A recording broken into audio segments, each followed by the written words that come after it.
Have you ever met someone who spent many years trying to motivate themselves, only to end up right back at square one? There are people who try every method out there to change their lives. They read books, watch videos, take courses, write down goals, make detailed plans, and promise themselves that this time will be different. In the first few days, they're full of energy.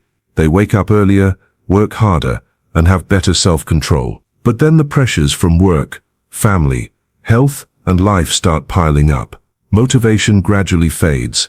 The things they once promised become burdensome. And very quickly after that, they return to their old habits, sometimes even worse than before. I know this happens so often that it almost becomes normal.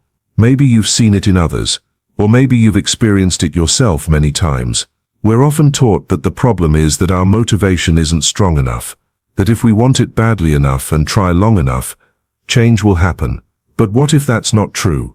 What if the problem isn't that you lack motivation, but that you're relying on it too much? There is an ancient Japanese system that existed long before the concept of motivation became popular. This system wasn't built to make people feel excited, nor was it designed to create short-term positive feelings. It operates on a completely different logic. It doesn't ask whether you have enough motivation. It only asks whether quitting still has a place in your life. But before going further, one thing needs to be made clear. This path is not for everyone. It goes against most of what we're taught about change, and it will force you to face an uncomfortable truth. If the option to quit disappears, you will no longer be the same person you were. So the real question isn't how badly you want to change, but who you will become if motivation no longer plays the central role. Chapter 1. The Awakening. The story I'm about to tell begins with a man named Caleb, an American in his 30s, working in a high-pressure environment where performance is measured by concrete results, and time is always in short supply. Caleb is the type of person society usually considers stable and goal-oriented. He has a good job, solid income, a packed schedule, and on the surface, it looks like he has control over his life. He cares about personal development, reads books on productivity, follows content about discipline, and has had periods of consistently waking up early, eating strictly, and training hard. Caleb's ambition is real, and his desire to become better has never left his mind. Yet beneath that picture exists a single recurring problem that has repeated for so many years it has become a silent discomfort. Caleb could never maintain any habit long enough for it to truly reshape his life. Each time he started, everything followed the same familiar rhythm. On the first day, his motivation was nearly absolute. He felt clear, focused, convinced that this time he had found the key. He scheduled his time, built plans, and visualized his future self. By midweek, that state began to change in very subtle ways. Small thoughts appeared, sounding reasonable and acceptable. Does today really need to be that strict? The work schedule is already too heavy. Maybe shift it to the evening. These questions didn't make him stop immediately, but they made action feel heavier, requiring more effort to continue. By the weekend, the new habit disappeared quietly. There was no clear moment of collapse. Just one morning he didn't do it, then the next morning the same. When that week ended, everything returned to the old state. The following week, Caleb promised himself again. This time it would be different. This time he would be more serious. That loop repeated so many times it became familiar. Caleb had tried everything people usually recommend: habit tracking apps with charts and reminders, carefully designed checklists placed in visible spots, detailed plans broken down into tiny steps. There were periods when he forced himself to live in extreme discipline, cutting out entertainment and tightening his schedule. Each method worked for a short time, then everything gradually slid back to the old orbit. What confused Caleb the most was that he always knew what he needed to do. He understood the benefits, the consequences of continuing to procrastinate, and that the problem wasn't a lack of knowledge. Yet that understanding didn't help him go further. These failures weren't big enough to destroy his life, but they were persistent enough to erode his belief in himself. Gradually, an uncomfortable truth began to emerge. Caleb wasn't failing because of a lack of motivation. He was failing because, at a deeper level in his decision-making structure, he always kept a familiar and safe option, the right to quit. And as long as that right existed, every start of his was only temporary. Chapter 2. The Lost Japanese Motivation System. Before realizing what was truly sabotaging all his efforts, Caleb did exactly what a serious person does when feeling stuck. He increased control. He optimized plans. He tightened discipline even more. Each time he tried to do better, the time he maintained it became shorter. Effort increased, but quitting came sooner. This very paradox forced Caleb to stop and ask a completely different question, one that made him unable to keep looking for answers in his familiar world. And in Japan, in Zen temples that have existed for hundreds of years, there is one thing that repeats every day without ever changing. The bell rings at the same moment. The monks wake up, move, and sit to practice in the same sequence. Day after day, century after century. Do you want to know what never happens in those temples? No one lies in bed wondering whether they should practice today. That question doesn't arise. And that's exactly what made Caleb pause. Why don't they have to decide every morning, while he has to fight himself every day? In Zen Buddhism, this state is called gyoji, or continuous practice without gaps. Do you understand what practice without gaps means? It isn't about doing more. It is about not allowing any gap for old habits to return. Caleb began looking at all his failures through that lens and realized something uncomfortable. Every habit he had ever quit died in very small gaps. One morning not doing it. One day allowing himself to rest. One time telling himself he'd make up for it tomorrow. The human brain works very clearly in this regard. When a commitment is seen as reversible, the brain immediately opens negotiation. Today or tomorrow. Do enough, or just get it done. Continue, or stop. Have you noticed how many times you've been in those negotiations? In contrast, when a commitment is seen as irreversible, the brain doesn't negotiate. Action happens like a reflex. In Japanese monastic life, this shift is created through the ritual of a public vow. When a monk stands before the community and declares his path, it is no longer a private promise. It is an identity change. That person doesn't say they will try to practice. That person confirms that they are a practitioner. The community witnesses it.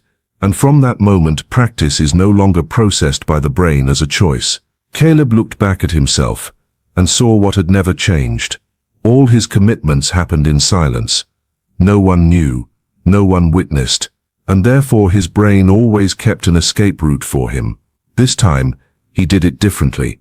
He wrote down exactly what he would do, when he would do it, and for how long he would maintain it. He signed it. He made it public. Reactions came immediately. Some laughed. Some doubted. Some were certain he would quit like always. Do you know what happened next? On day 3, his body rebelled just like before. Fatigue, procrastination, very reasonable sounding reasons, but this time a new factor appeared. The thought of having to publicly admit that he quit again after just a few days became so uncomfortable that it couldn't be ignored. Continuing, even though it was hard, was easier than quitting, and in that very moment, Caleb understood the core of this system. He didn't continue because his motivation was stronger. He continued because quitting had become too costly. And when you make quitting unacceptable, a new battle begins, not about whether to continue, but about how fiercely the body and old habits will resist when the right to quit is gradually eliminated. Chapter 3. The Inner War. Making the commitment public changed Caleb's psychological structure, but it didn't make his body cooperate immediately. Social pressure could lock the negotiation in his head, but biology doesn't care about reputation or promises. Every morning his body reacted in the same familiar way. The heavy feeling appeared as soon as he opened his eyes. The fatigue from the previous day hadn't disappeared. Do you understand what that means? It means that even though his brain had accepted that quitting was a bad option, his body still behaved as if nothing had changed. And right here, Caleb discovered the next principle in this Japanese system, a principle even colder than the public declaration fixed time. Have you ever noticed that most human efforts die not from lack of motivation but from the question when, morning or evening, before or after work, today or tomorrow? Westerners call that schedule optimization. They believe that if they just find the perfect time slot, everything will become easier.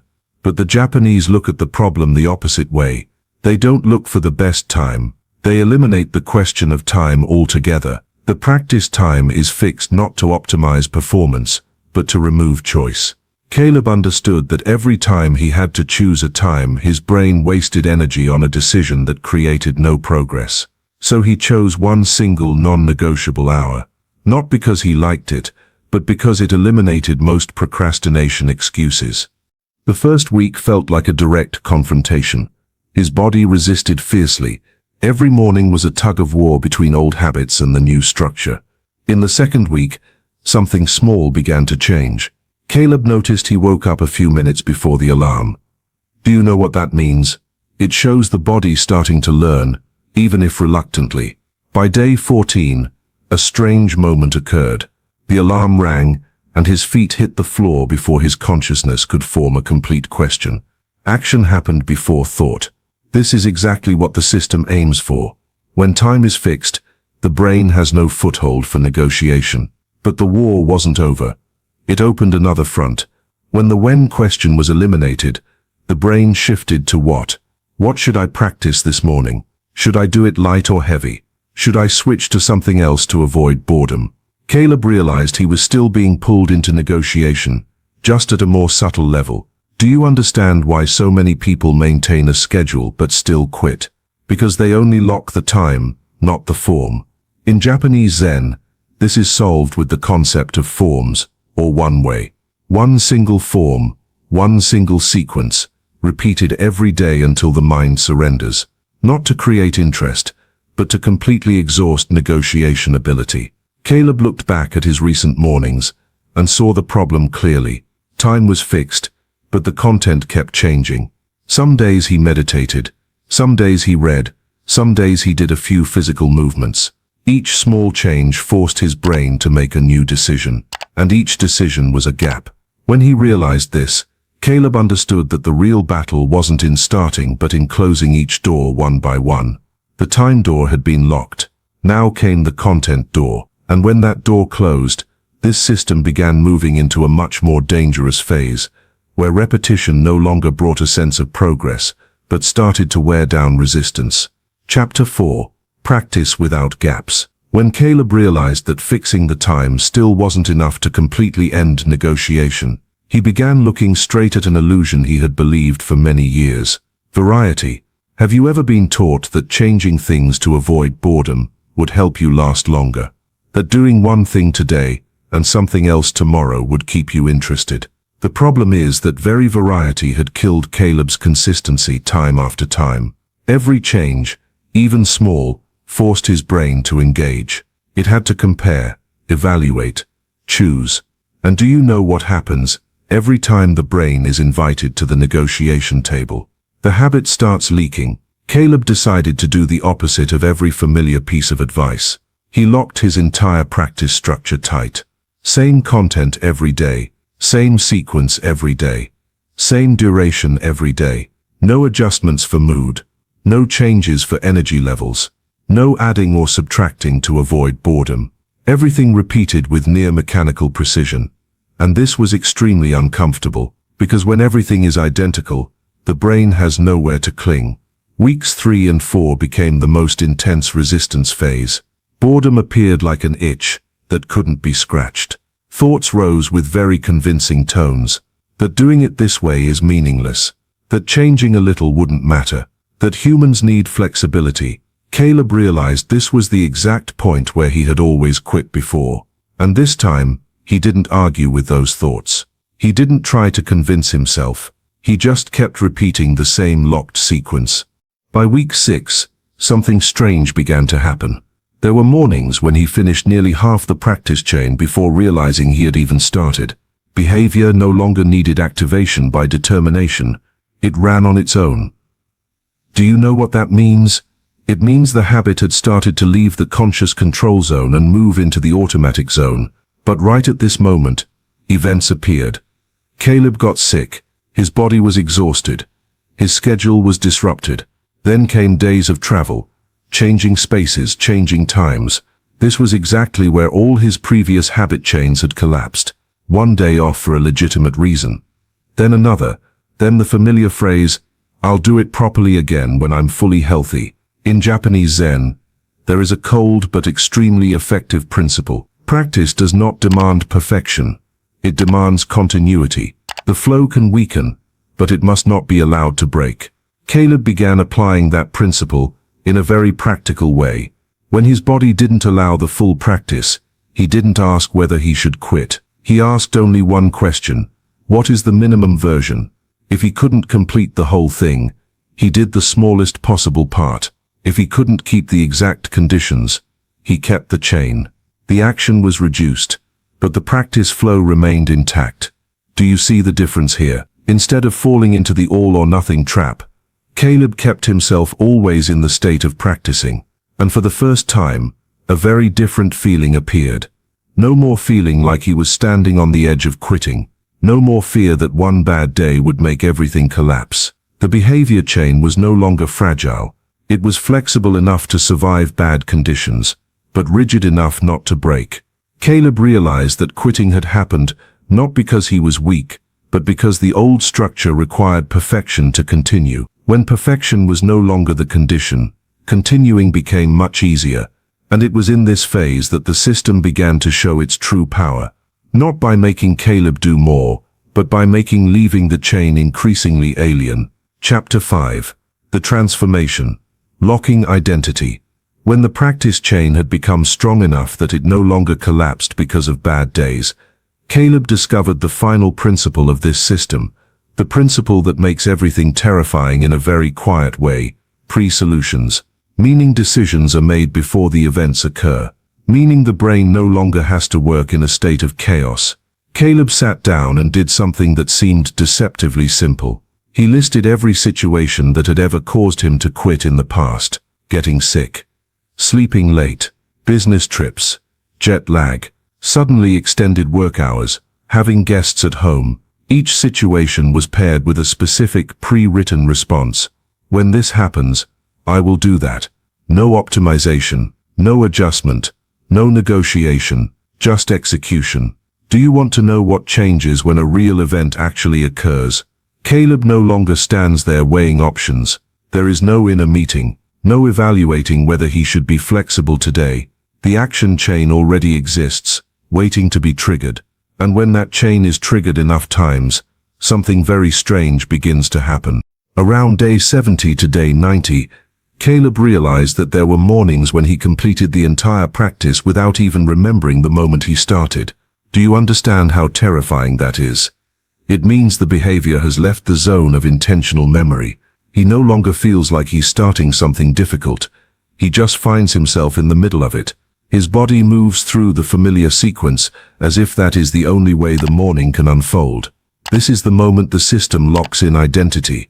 Because when behavior is no longer experienced as effort, the brain stops registering it as a choice. Caleb no longer thinks of himself as someone trying to maintain discipline.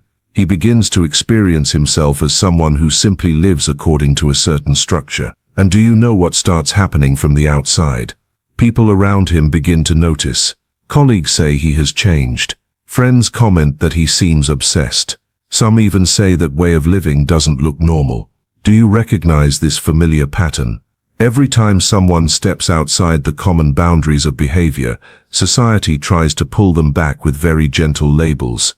Be more balanced. Relax a little, it won't hurt. But Caleb doesn't react. He doesn't try to explain. He understands that those words aren't aimed at him. They are aimed at the discomfort his consistency creates in others. Because his existence poses a question many people don't want to answer. If this is possible, then what is holding them back? And at this point, the definition of consistency completely changes. It is no longer about doing one thing every day. It is about becoming a certain type of person. A type of person whose behavior no longer needs to be activated by motivation. A type of person whose life structure has eliminated most choices.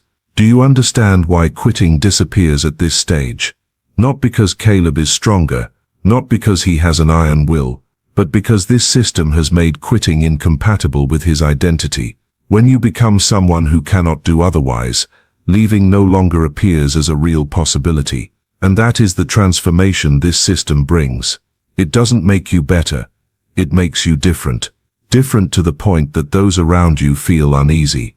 different to the point that they call it extreme. But at that moment, Caleb no longer cares, because he understands one thing very clearly. Quitting no longer exists in his life, not because he forces himself forward, but because he has become someone with no path left to go back.